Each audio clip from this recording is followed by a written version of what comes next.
পুনৰপি পুষন্তনি প্ৰতিযোৰ হাত কয়ো কৰ্ম যুগ সিদ্ধ সমস্তয়া মাত যাক জানি নৰে কৰে কৰ্মৰ বিহাৰ উপজয় পৰম জ্ঞান নিষ্ঠৰৈ সংসাৰ ৰামে ইক্ষাকু পিতৃৰয়ামি সমীপত তথা ব্ৰহ্মপুত্ৰ হবত পুছিলো ইটো কথা নেদিলা সিদ্ধান্ত কিয় সনক সুনন্দে কহিও কাৰণ শুনো পৰম আনন্দে শুনিয়া বৃহূত্ৰ সিদ্ধে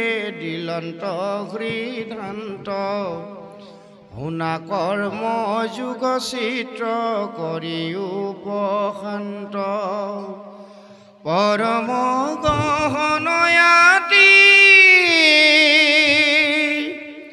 ইটো বেদবাণী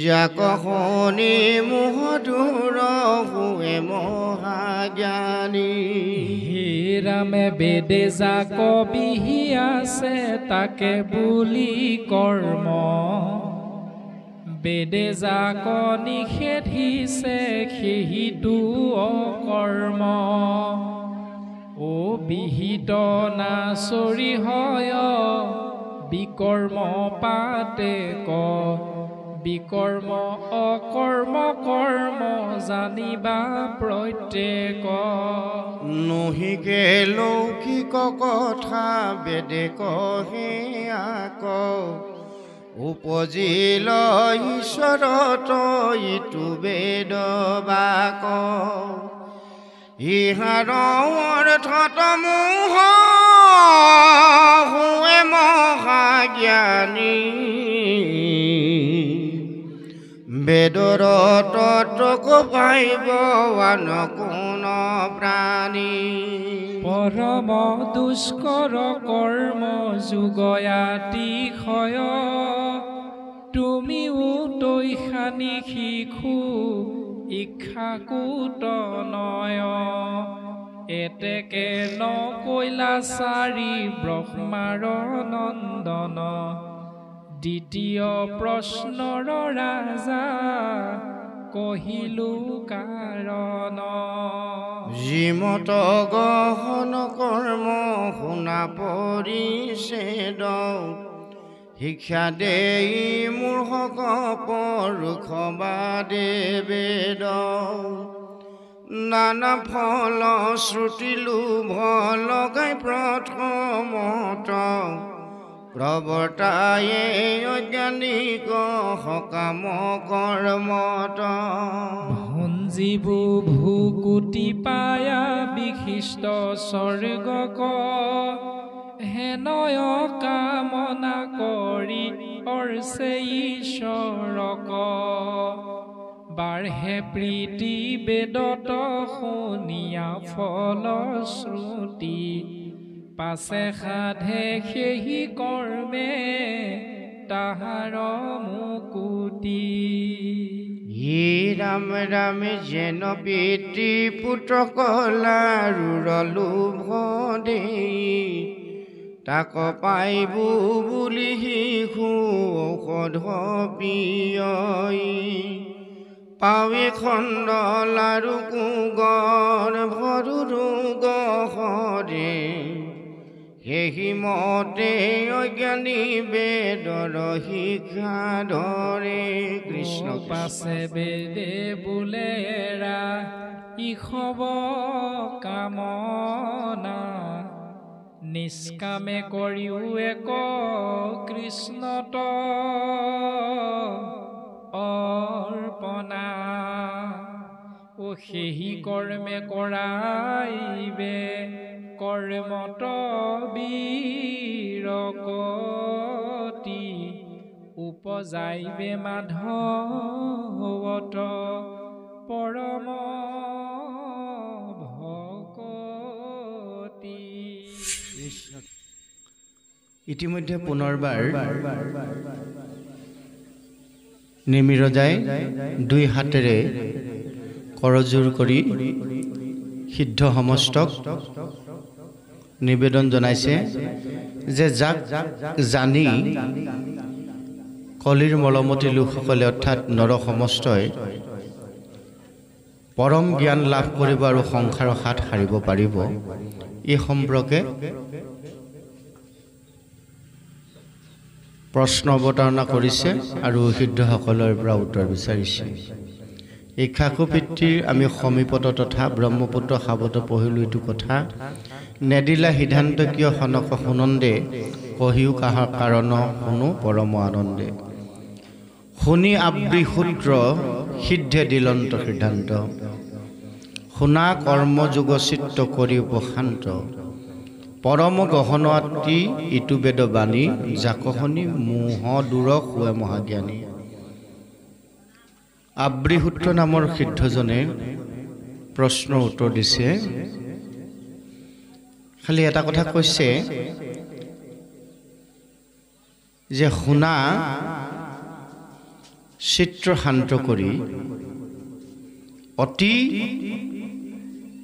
গুৰুহতম ইটো বেদবাণী, যাক শুনিলে জ্ঞানীসকলো মোহভংগ হয়, মোহ দূৰ হয়, পৰম ভক্তি সাধন কৰি সংসাৰ হাত সাৰিব পাৰে। বেদে যাক বিহি আছে তাকে বুলি কৰ্ম। আমি কৰ্মৰ কথা কওঁ যে কোনখিনি কৰ্ম আমাৰ বৈধ কৰ্ম আৰু কোনখিনি কৰ্ম অবৈধ কৰ্ম। জীৱই সংসাৰ চক্ৰত কোনখিনি কৰ্মত নিবৰ্তমান হ'ব লাগে আৰু কোনখিনি কৰ্ম এৰিব লাগে। বেদে যাক বিহি আছে তাকে বুলি কৰ্ম। বেদ অৰ্থাৎ বেদ মানে হ'ল পুথি, ঋগ যজু অথৰ্ব সাম, এই চাৰি বেদ যদিও আমি তিনি বেদে আমাক নিৰ্দিষ্ট কৰি দিশ দৰ্শন কৰিছে যে আমি কোনখিনি কৰ্ম কৰিলে জীৱ এদিন ঈশ্বৰত্ব লাভ কৰিব পাৰে, নৰে এদিন ঈশ্বৰ হ'বগৈ পাৰে। বেদে যিখিনি নিষেধ দিছে সেইখিনি হ'ল অকৰ্ম, অৰ্থাৎ এই চাৰি পুথি যিখিনি নিষেধ কৰিছে সেইখিনি আমাক কৰিবলৈ কোৱা নাই। অন্য এক অৰ্থত বেদ হ'ল জ্ঞান। প্ৰকৃত জ্ঞানীসকলে জ্ঞানৰ জৰিয়তে নিজৰ জীৱন সুন্দৰৰ পৰা সুন্দৰলৈ পৰিশীলিত পৰিমাৰ্জিত জীৱন যাপন কৰি আগবঢ়াই লৈ যাব পাৰে, সেইখিনিকে প্ৰকৃতাৰ্থত জ্ঞান বুলি কৈছে। সেইকাৰণে অলপ আগত ওপৰত এটা কথা কৈছে যে যাক শুনি মোহ দূৰ শুৱে মহাজ্ঞানীগণ, অৰ্থাৎ বেদৰ অৰ্থ হ'ল জ্ঞান। যি জ্ঞান জানিলে জীৱই আৰু জানিবলৈ বাকী নাথাকে। বিহিত নাচৰি হয় বিকৰ্ম পাতে, কৰ্ম অকৰ্ম বিকৰ্ম তিনিটা কৰ্মৰ কথা গীতাত উল্লেখ কৰিছে। এক হ'ল কৰ্ম, অন্যটো হ'ল অকৰ্ম আৰু তৃতীয়টো হ'ল বিকৰ্ম। বিহিত নাচৰি হয় বিকৰ্ম পাতে, যিখিনি বেদে বিহি আছে সেইখিনি আচৰণ নকৰিলে আমাৰ অকৰ্মতকৈ অতি বেয়া, সেইটো হ'ল বিকৰ্ম পাতেকে আমাক আৱৰি ধৰে। বিকৰ্ম অকৰ্ম কৰ্ম জানিবা প্ৰত্যেক, নহিকে লৌকিক কথা বেদে কহে আকৌ, উপজিল ঈশ্বৰত ইটো বেদ বাক। ঈশ্বৰ নিজ মুখে ওলাইছে। ইহাৰ অৰ্থত মোহ শুৱে মহাজ্ঞানী, বেদৰ তত্ত্বক পাইব আন কোনো প্ৰাণী। বেদৰ তত্ত্ব সকলোৱে লাভ কৰিব নোৱাৰে। সেইকাৰণে চাগে আজি 600 বছৰ আগতে গুৰুজনে ইমান সুন্দৰকৈ আমাক ইমান মহান সম্পদবোৰ দিয়াৰ পিছতো, আমি নিত্য নৈমিত্তিক ইয়াক চৰ্চা কৰি থকাৰ পিছতো আমাৰ ঘৰখন, আমাৰ সমাজখন, আমাৰ অঞ্চলটো আমি পৰিৱৰ্তন কৰিব পৰা নাই বা আমাৰ সমাজ ব্যৱস্থাৰ পৰিৱৰ্তন হোৱা নাই। আমি ভিন্ন অনুষ্ঠানৰ জন্ম দি ঈশ্বৰক ভাগে ভাগে ভজনা কৰি আছোঁ। মানুহ কিন্তু একেখিনিয়ে। আজি এইটো অনুষ্ঠানত, কাইলৈ বেলেগ এটা অনুষ্ঠানত, পৰহিলৈ বেলেগ এটা অনুষ্ঠানত। কীৰ্তন দশম ঘোষাৰত্নাৱলী গীতা ভাগৱত আমি প্ৰত্যেকে পঢ়িছোঁ। ক'তো এটাও কলম তাত গুৰুজনে লিপিবদ্ধ কৰা নাই। বিস্তৃত কলমৰ মাজত মহাপুৰুষ মাধৱদেৱ, কৃপালু গুৰু শংকৰদেৱৰ বিস্তৃত লিখনিৰ মাজত আমি ক'তো এটিও বাক্য পোৱা নাই যে ঈশ্বৰক ভজিবৰ কাৰণে আমি ভাগে ভাগে এনেকুৱা অনুষ্ঠান সৃষ্টি কৰিব লাগে। কোনোবা এখনীয়া, কোনোবা মহাপুৰুষীয়া, কোনোবা সত্ৰীয়া, কোনোবা সংঘৰীয়া, কোনোবা কিবা কিবা। আমি ইয়াত যিমান জাতি আছোঁ অসম মুলুকত, সেই জাতিবিলাকতকৈ চাগে সংগঠনৰ সংখ্যা বেছি। বৈকুণ্ঠত থাকি ভগৱন্ত সেইকাৰণে খুব চাগে হাঁহে, দেহিঐ মনুষ্য কৰ্ম চোৱা। সেইকাৰণে চাগে এবাৰ দেৱৰ্ষি নাৰদক মৰ্ত্যৰ ভকতসকলক নিবৰ কাৰণে ৰথ পঠিয়াই দিছিল। যে কি হওক,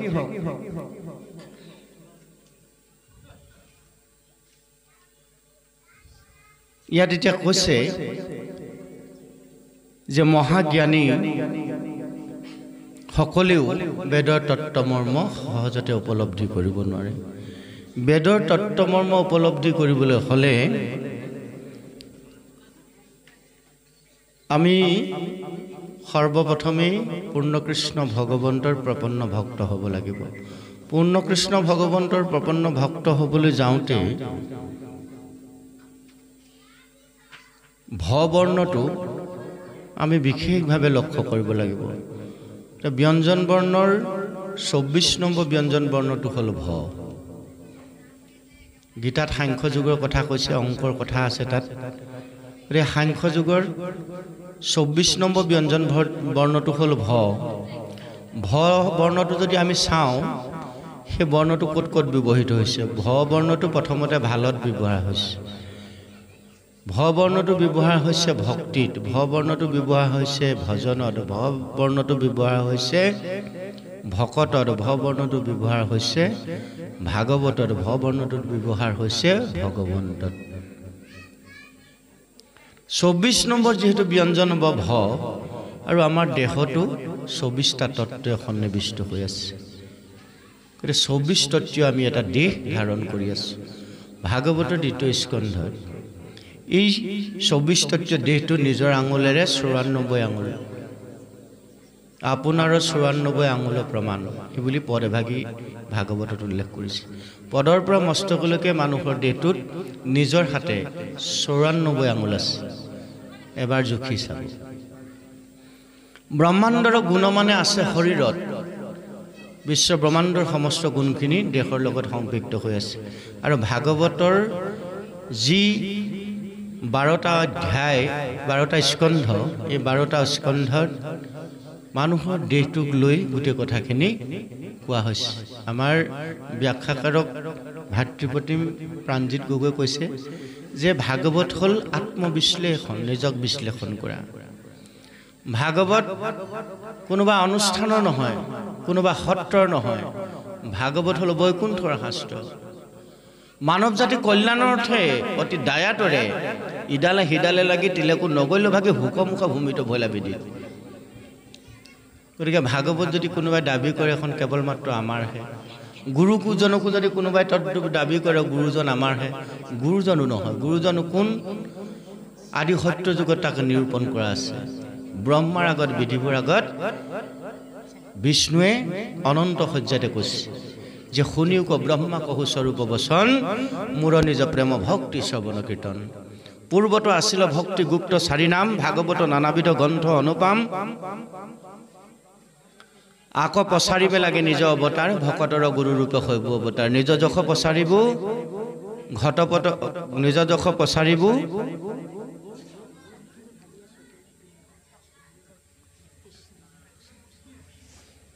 নিজ যশ পচাৰিব নানাবিধ কৰি, ঘটপট ভাঙি বহু কুজ্ঞান সংহৰি। ছদ্মৰূপ ধৰি ক্ষুদ্ৰ কুল হৈবে জাত, শংকৰ নামেষে হৈবে জগত প্ৰখ্যাত। দুৰ্নেখে কুসুম্বৰ ধীৰা সত্য সন্ধ্যা হয়, তাহাৰ গৃহতে মই জন্মিব নিশ্চয়। মোৰ নিজ অংশ হলিৰাম নামধৰ, মাধৱ স্বৰূপে হৈবা শুনা বিধিবৰ। এই কথাবোৰ আদি সত্য যুগতে নিৰূপণ কৰা আছে। গতিকে গুৰুজনক যদি কোনোবাই কলিযুগৰ মানুহৰ লগত তুলনা কৰে, তেওঁতকৈ আৰু মূৰ্খ জধামূৰ্খ মন্দমতি নাই বুলি শাস্ত্ৰই গালি পাৰি থৈছে। গতিকে গুৰুৰো গুৰু পৰম গুৰু, সেইকাৰণে গুৰু অন্যসকল যিমান আছে অসমত গুৰু, সত্ৰীয়া গুৰুৱেই হওক অন্যান্য গুৰুসকলেই হওক, সমস্তৰে গুৰুৰো গুৰু হ'ল পৰম গুৰু শংকৰদেৱ। সেইকাৰণে পৰম গুৰু উপাধিটো কোনেও ল'ব নোৱাৰে শংকৰদেৱৰ বাদে, গুৰুৰ উপাধিটো কোনেও ল'ব নোৱাৰে মাধৱদেৱৰ বাদে। শংকৰ মাধৱ অভিত আত্মা, কৃষ্ণ আৰু বলোৰাম।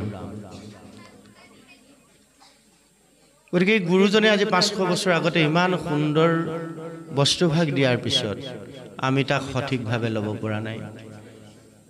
আমাক সিদ্ধান্ত দিছে যে মানুহ অমৃতস্য পুত্ৰ, মানুহ অমৃতৰ সন্তান, মানুহক প্ৰথমতে ঈশ্বৰ বুদ্ধি কৰা। ইতৰ প্ৰাণীৰ কথাখিনি অলপ পাছলৈ থোৱা, আমি আকৌ পোনে ইতৰ প্ৰাণীৰ কথাখিনিলৈ যাওঁগৈ। কি খাবা কি নাখাবা এইবোৰত বৰ বেছি লাগি থাকোঁ। সেইখিনিত লাগিব, সেইখিনি পৰ্যায়ক্ৰমেহে যাব। পোনপটীয়াকৈ আপুনি এইটো ষ্টেপত ভৰি দি একেবাৰে বৈকুণ্ঠ জখলাত উঠিবলৈ বিচাৰিলে নহ'ব। ষ্টেপ বাই ষ্টেপ আগবাঢ়িব লাগিব। ষ্টেপ বাই ষ্টেপ আগবাঢ়িবলৈ যাওঁতে, এখোজ এখোজকৈ আগবাঢ়ি গৈ থাকিবলৈ যাওঁতে সৰ্বপ্ৰথমে আমাক সিদ্ধান্ত দিলে যে কুকুৰ চিগালে গদ্দবৰো আত্মাৰাম হয়, জানিয়া সবাকো প্ৰণাম কৰিব লাগে, ই হয়। কিন্তু তাৰ পিছতে ক'লে কীৰ্তনত যে বিশেষভাৱে মনুষ্যগণক প্ৰথম ঈশ্বৰ বুদ্ধি কৰা। আমি যেতিয়ালৈকে মানুহক ঈশ্বৰ বুদ্ধি কৰিব নোৱাৰিম, কুকুৰ মেকুৰীক ঈশ্বৰ বুদ্ধি কৰি থাকিলে আমাৰ নহ'ব। আমি যদি ইজন আহিলে সিজনে সকামলৈ আহিবলৈ টান পাওঁ, ইজনে নাম গালে সিজনৰ যদি আমাৰ হাতৰ চাপৰিয়ে নুফুটে, ইজন মেধিয়ে যদি সিজন মেধি আহিলে বেয়াই পায়, তেওঁক যদি মাতিছে তামোল পাণ ঘূৰাই থৈ দিলেহে মই পুনৰ তোমালোকৰ সকামলৈ যাব পাৰিম, তেনেকুৱা যদি ব্যৱস্থা আমাৰ সমাজত চলি থাকে, তেতিয়াহ'লে আমি এখন ভাগৱত নহয় 1000খন ভাগৱত যদি কিনি আনি 1000খন ভাগৱত একেলগেও পঢ়ি থাকোঁ, আমাৰ একো কামত নাহিব। সেইকাৰণে কৈছে বিশেষত মনুষ্যগণক যিটো নৰে বিষ্ণু বুদ্ধিভাৱে সৰ্বদাই মান্য কৰে। ঈৰ্ষা অসূয়া তিৰস্কাৰ অহংকাৰ সবে নষ্ট হৈ যাবে তাবক্ষণে তাৰ। তেতিয়াই আমাক যি ঈৰ্ষাই আমনি কৰি থাকে, যি কুচুত কপটতাই আমাক আমনি কৰি থাকে, যি হিংসাবৃত্তিয়ে আমাক আমনি কৰি থাকে, যি তিৰস্কাৰ কৰাৰ ভৎসনা কৰাৰ এই ৰিপুখিনি আমাক আমনি কৰি থাকে, সেইখিনি লাহে লাহে নাইকিয়া হৈ যাব। সেইখিনি লাহে লাহে নাইকিয়া হৈ যাব। সমস্ত ভূতল ঈশ্বৰ বুদ্ধিটো তাৰ পিছত আমাৰ আহি থাকিব। আমাৰ অলপ আগতে গগৈ বাপজনাই যে কৈছিলে যে আমি একে সংগী এজন পালে কৃষ্ণ বুলি কওঁ, অন্যজনক কৃষ্ণ বুলি ক'বলৈ টান পাওঁ। এইটো হ'লে নহ'ব। সত্ৰৰ যদি ভকতসকলে ইজনে সিজনক দেখিলে কৃষ্ণ বুলি কয়, সত্ৰৰ ব্যতিৰেকে এজন ভকতক যদি দেখে কৃষ্ণ বুলি ক'ব নোৱাৰে বা গোবিন্দ বুলি ক'ব নোৱাৰে, মাধৱ বুলি ক'ব নোৱাৰে, তেতিয়া নহ'ব। এই 6খন পুথি আমাক সেই নিৰ্দেশনাটো দিছে।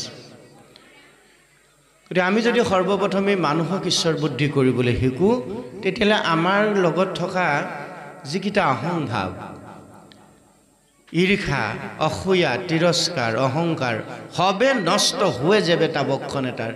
তৎক্ষণাৎ সেইখিনি নাশ হ'ব বুলি কৈছে। আৰু সেইখিনি নাশ হোৱাৰ লগে লগে আমি তেতিয়াহে সমস্ত ভূতত ব্ৰহ্মময় দেখিম।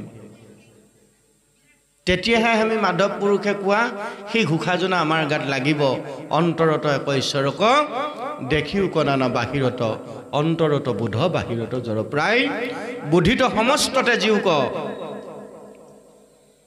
বাহিৰত সংগ দেখায়ো ক এহিভাৱে ৰাম লোকত ফুৰা বেড়ায়। আমি যদি